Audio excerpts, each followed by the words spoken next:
Olá, boa noite.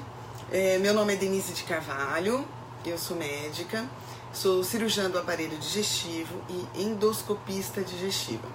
Mas quem me conhece já sabe que eu trabalho com uma coisa que eu chamo de medicina funcional. Aliás, isso não é nome que eu dei. A medicina funcional é uma forma de encarar a boa e velha medicina, não é uma especialidade médica, mas encarar ou estudar as condições médicas pelo que ela é causada e não necessariamente pelos sintomas. E hoje de manhã eu decidi conversar sobre síndrome do ovário policístico, candidíase e distúrbios do humor. E por quê? Parece que são coisas totalmente separadas, né? Se bem que síndrome do ovário policístico e candidíase, até as duas coisas fazem parte do arsenal feminino especificamente, né? Síndrome do ovário policístico vem dos ovários, né? Vem de uma incapacidade de uma ovulação adequada por seus ovários. Isso pode ser causado especificamente por uma coisa que liga as três condições, tanto a candidíase quanto a síndrome do ovário policístico e os distúrbios do humor. A princípio, como eu disse para vocês, pode parecer que não tem nada a ver uma coisa com a outra, mas tem tudo a ver. E isso está dentro da medicina funcional um pouco já bem consolidado, porque quando a gente começa a estudar as causas das doenças e principalmente das doenças crônicas, a gente começa a perceber que o elo que une todas elas é a inflamação crônica. Então, um processo inflamatório que acontece normalmente subclínico. Isso quer dizer o quê? É uma inflamação que a princípio você não tem febre, você não tem uma infecção, você tem um processo inflamatório, né? E qual o processo inflamatório envolvido tanto na síndrome do ovário policístico, quanto na candidíase vaginal, quanto nos distúrbios do humor? Uma coisa que se chama resistência insulínica. E o que é a resistência insulínica, doutora? É o seguinte, a gente produz um hormônio que se chama insulina nos nossos pâncreas. E a função da insulina é colocar a glicose para dentro da célula, todas as células, para que essas células usem essa glicose como fonte de energia, produção de energia para você funcionar durante o dia. A gente só funciona com glicose? Não necessariamente. A gente também funciona com os corpos cetônicos, que vêm da gordura que a gente come, ou da gordura que a gente usa como combustível no nosso corpo, que é a gordura que a gente tem depositada, né? A gente pode usar essa reserva como uma reserva energética. E a quebra dessa gordura dá origem aos corpos cetônicos. E o corpo cetônico pode ser usado também como fonte de energia. Mas o que causa resistência insulínica, né? Por incrível que pareça, essas três condições têm por baixo, por pano de fundo, a resistência insulínica. E isso quer dizer o quê? Quando eu produzo a insulina precisa, como todos os hormônios, ela precisa endócrinos, né?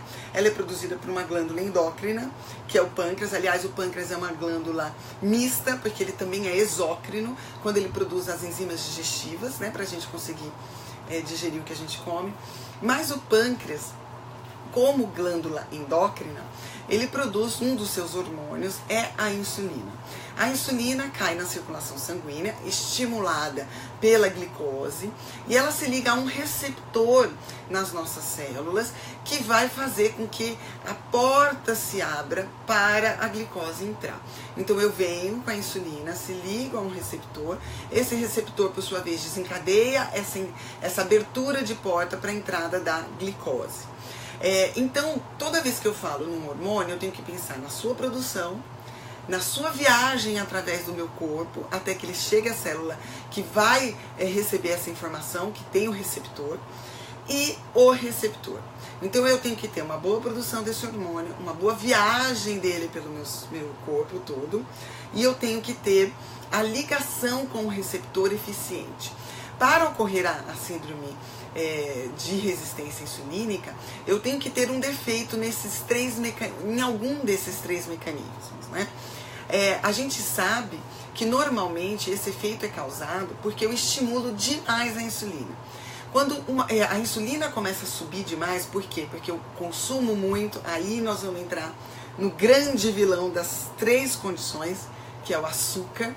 Quando eu consumo muito açúcar ou qualquer substância que se torne glicose no meu sangue, eu vou estimular a produção de insulina. Então eu fico lá, dando carboidrato, ou até proteína demais também causa isso, eu começo a estimular o meu pâncreas a produzir insulina. Aí ele produz insulina, bombando insulina. Vai chegar uma hora que o seu corpo vai falar, pô, tem insulina demais aqui, né? Tá acontecendo alguma coisa, a Denise perdeu a mão e passou dos limites na produção da insulina. Então eu começo a ficar, a gente fica insensível a essa insulina. Quando a gente fica insensível a essa insulina, ou menos sensível, o seu açúcar começa a subir. E aí o seu pâncreas fala assim, pô, tá acontecendo alguma coisa, eu mandei insulina, mas o açúcar não baixou, então eu vou mandar mais insulina. Esse mecanismo, eu estava até hoje à tarde lendo uma coisa que envolve a própria Federação Mundial de Ginecologia, que eles lançaram um guia sobre PCOS, que é a síndrome do ovário policístico em inglês. Eles lançaram um guia em 2015, que eles colocam que a principal condição envolvida nesse processo é a resistência insulínica. Até hoje não se sabe o porquê a resistência insulínica, a insulina mais elevada, faz com que os ovários fiquem surdos para os hormônios que fazem o estímulo da ovulação, que é o LH e o FSH. E principalmente o LH, que é o que tem que ter o pico para que ocorra a ovulação. Essa resistência insulínica faz com que o ovário comece a ficar surdo para esses hormônios. Quando isso acontece, ele não entende e ele não ovula. Tá? Isso é uma das principais causas de infertilidade no momento moderno, né? É claro que atrás dessa resistência insulínica tem todo um processo inflamatório envolvendo isso. Claro que isso vai ser influenciado pelo que você come, então quanto mais doce, quanto mais estímulo a essa insulina, pior, né? Então o açúcar, principalmente o açúcar refinado, o principal vilão neste processo, mas isso vai depender também das suas condições genéticas, das suas predisposições genéticas, do grau de obesidade. Quanto mais obesa a mulher for, ou quanto mais gordura corporal ela tiver neste momento, pior esse processo de inibição da ovulação. Mas também é muito, extremamente, muito influenciado pelo estresse feminino. Então, estresse está envolvido com cortisol, que é o hormônio principal envolvido no estresse, e o cortisol é um hormônio que a gente chama de glicocorticoide. Portanto, esse primeiro radical dele, glico, tem a ver com a sua influência no metabolismo da glicose. O cortisol elevado por muito tempo causa o que a gente chama de resistência insulínica também. Se eu associar a isso, né, uma alimentação ruim, cheia de fast food, cheia de alimentos riquíssimos em açúcar, sem fibras, que não conseguem retardar a absorção desse açúcar, pior, né? Mas tem um outro fator, aí a gente fala assim, mas o que é a candidíase, né? Cândida é uma levedura que existe nos intestinos de forma que a gente chama de comensal. O que é isso? Come na mesma mesa dos outros micro-organismos. A cândida, ela não faz nem bem nem mal no intestino, desde que ela esteja em equilíbrio com os outros micro-organismos. Se ela crescer demais, aí ela começa a fazer mal. Primeiro, porque ela produz uma substância que se chama acetaldeído, que causa muita sobrecarga hepática, e você fica com uma dificuldade de destoxificar todos os materiais tóxicos com os quais a gente tem contato no dia a dia. Tanto por cosméticos, quanto metais pesados, alimentos industrializados e tudo mais. A cândida dificulta isso. O que causa a candidíase? Principalmente açúcar demais. Cândida adora açúcar. Cândida se alimenta de açúcar. Então, para você que tem candidíase vaginal de repetição, importantíssimo reduzir o açúcar. A cândida adora açúcar refinado. Outra coisa que acaba causando cândida de repetição é o uso de antibióticos. Toda vez que eu tirar uma família que concorre com a cândida dentro dos intestinos, ela vai ter uma chance maior da cândida crescer, porque não se esqueçam que a cândida é uma levedura e, portanto, não morre quando eu dou um antibiótico que é para bactéria, tá? Então a cândida fica. Como a cândida fica, eu tiro a concorrência da cândida, ela cresce mais. Então, açúcar demais também aumenta muito a chance de você ter candidíase vaginal. Não adianta tratar a candidíase vaginal se não tratar a ecologia do intestino, tá? Não se esqueçam disso. E aí a gente vai para os distúrbios de humor. Vocês sabiam que grande parte dos processos de ansiedade tem por trás uma hipoglicemia? Você está falando, mas doutora, a senhora está falando aí do consumo exagerado de açúcar. O consumo exagerado de açúcar causa a resistência insulínica, que por sua vez causa a hipoglicemia rebote. E aí isso aumenta e muito os episódios de depressão e ansiedade. E também está envolvido no processo de bipolaridade. Essas três condições, existem muitos trabalhos, hoje à tarde eu olhei vários, que relacionam, aí agora a gente vai entrar nesse tema, a microbiota intestinal, a resistência insulínica e a síndrome do ovário policístico, a candidíase vaginal de repetição e os distúrbios de humor. Tudo está relacionado também aos intestinos, à ecologia intestinal, à proporção entre as bactérias e os outros micro-organismos que vivem no intestino. Então, para que eu trate as três condições, é indispensável que eu melhore a ecologia intestinal. Tá bom. Então, doutora, me dê um guia. Eu tenho tudo isso. Eu tenho candidíase vaginal, eu tenho síndrome do ovário policístico, eu estou obesa e ainda, além de tudo, sou deprimida, sou ansiosa ou tenho bipolaridade. Doutora, como é que eu vou cuidar de tudo isso? Primeiro ponto, pegue um caderninho, canetinha e lição de casa, tá? Primeiro ponto, reduzir açúcar, por favor. Toda qualidade de açúcar, tá? Reduza principalmente açúcar refinado, reduza carboidratos no geral, perda de peso, importantíssimo a perda de peso para melhora da sensibilidade insulínica. Então vamos lá, número 1, reduza açúcar sob todas as formas. Não se esqueçam do seguinte, bebida alcoólica também é açúcar, tá? Por favor, o seu corpo interpreta o álcool exatamente como ele interpreta um brigadeiro, tá? Então, do ponto de vista de açúcar, álcool é açúcar, tá? Então, vamos lá. Primeiro, reduza açúcar, tá? Segundo, faça um manejo do estresse. Estresse está relacionado ao hormônio cortisol, que por sua vez está relacionado ao aumento da resistência insulínica.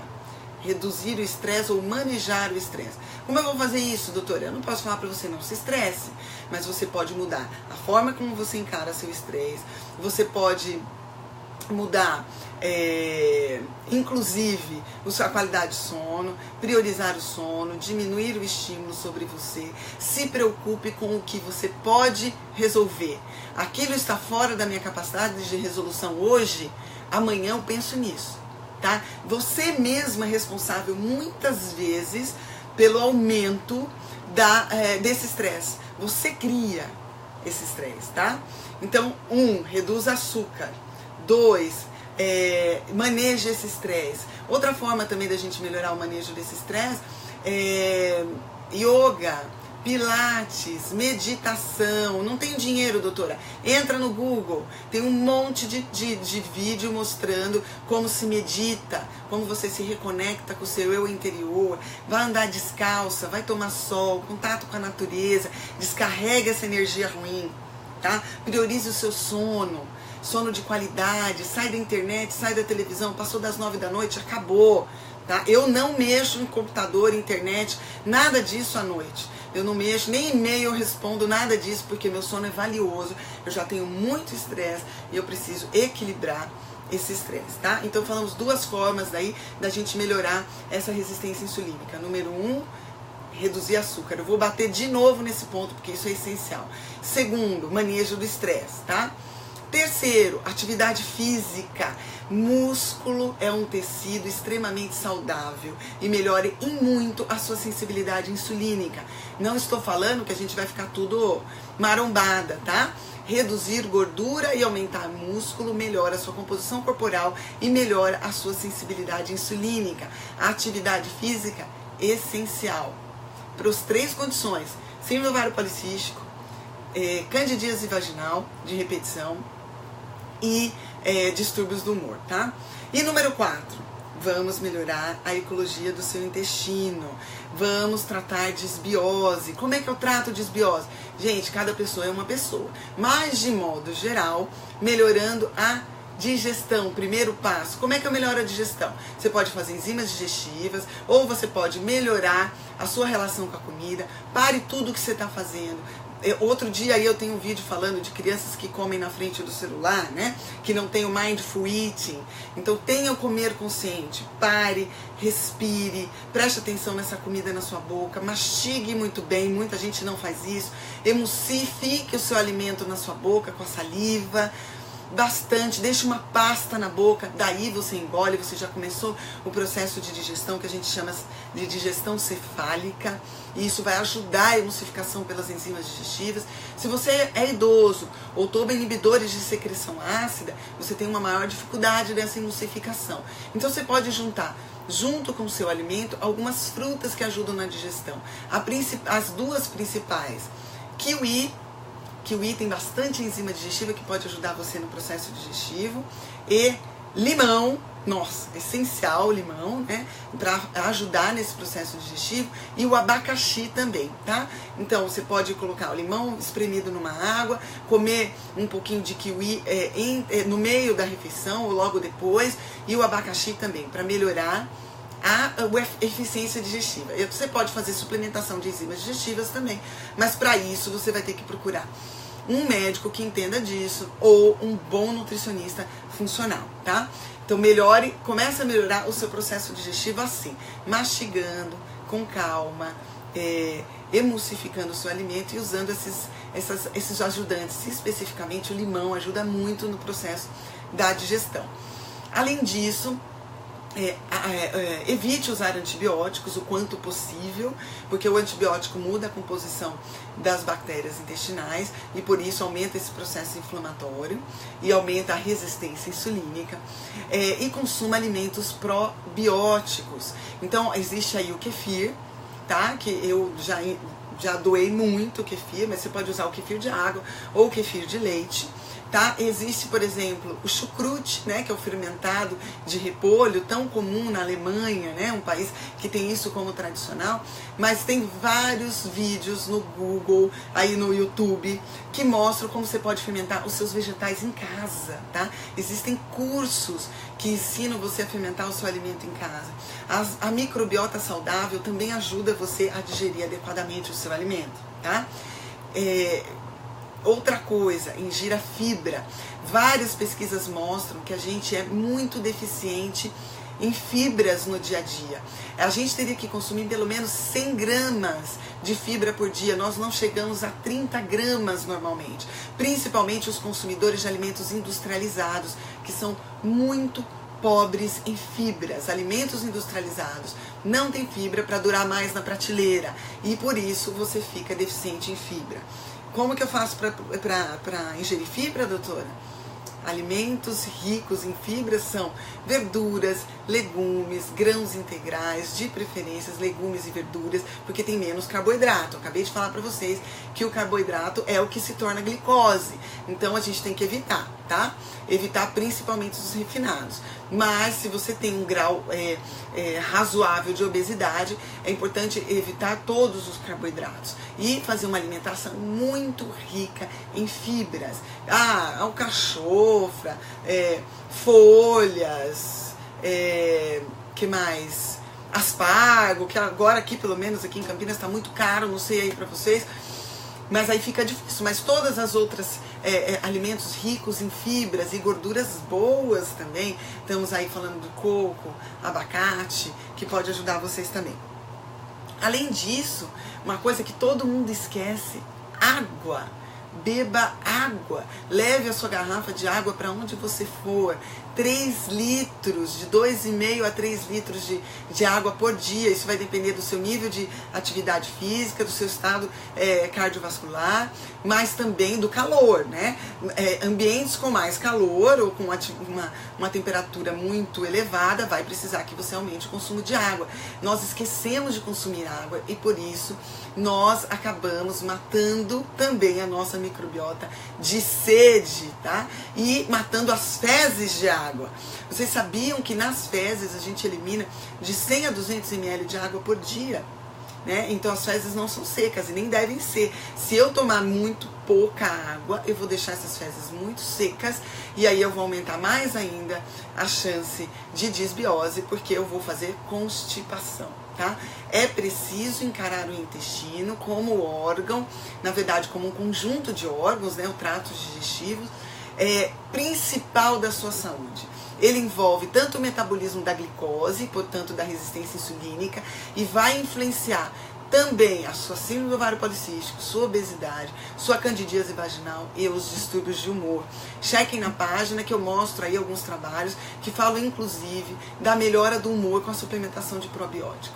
Só cuidado em fazer probiótico sem um intestino funcionando adequadamente, tá? Sem um intestino com um terreno bonito para eu semear. Tá? Toda vez que eu jogo uma semente nesse terreno, se esse terreno não estiver em condições de receber essa semente, ela pode até crescer um pouco, mas eu não vou ver o jardim bonito. Tá? Primeiro limpamos o jardim, depois semeamos. Então não adianta fazer probiótico, meu querido, se você continuar consumindo açúcar refinado demasiadamente, bebidas alcoólicas, alimentos industrializados, ricos em corantes, aromatizantes e conservantes.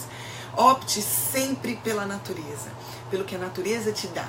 Por exemplo, eu vou dar um exemplo para a gente fechar aqui, que eu não gosto de ficar muito longo, para que vocês possam compartilhar e as pessoas assistir mais de uma vez para solidificar as informações. Se ficar muito longo, depois eu vejo as perguntas de vocês, tá? Importante demais a gente limpar esse terreno antes de semear. Para limpar o terreno que eu vou semear, eu preciso começar pela alimentação. Não tenho grana, doutora, estou com dificuldade financeira, eu não consigo ir na senhora, eu não consigo ir num outro médico que tem essa visão. Vá primeiro num nutricionista. Se você tiver que priorizar seu dinheiro, procure um bom nutricionista, tá? Pegue informação, indicação de outras pessoas, alguém que tenha uma boa visão da natureza, tá? E do que é essencial para a nossa vida aqui na Terra, que opte pelo mais natural possível. Faça isso, tá bom? Depois, se vocês já estiverem fazendo tudo certinho e quiser vir no consultório ou no consultório de outra pessoa que faça esse tipo de medicina, aí sim você já está com o seu terreno preparado para isso. Muito obrigada, meus queridos. Espero que vocês aproveitem bastante essas informações. O vídeo vai ficar na página para vocês assistirem quantas vezes vocês quiserem. Eu não tiro. Compartilhem, marquem seus amigos, suas amigas que precisam disso. Todos os dias no meu consultório eu atendo pacientes vítimas dessas 3 condições. Se não tem as 3 juntas, pelo menos uma delas, a grande maioria vai ter, tá? Então, por favor, compartilhem. Se vocês não podem vir ao consultório, essas informações são um pouco das informações que eu já dou lá, tá? E isso vai ficar para vocês totalmente gratuito e de coração. Então compartilhem, marquem suas amigas que precisam ouvir isso. E agora eu vou dar uma olhadinha nas perguntas de vocês, o que eu puder responder. Coisas individuais, vocês já sabem que eu não posso, tá por questões éticas, mas o que eu puder fazer, eu vou fazer. Muito obrigada, durmam bem, priorizem o sono de vocês, desliguem celular, luz amarela, essa luz, aliás, luz branca, e vão dormir. Se preciso, façam um chazinho de banana, não esqueçam, com a casca, tá bom? Um beijo, boa semana pra vocês, muito carinho e de coração. Tchau.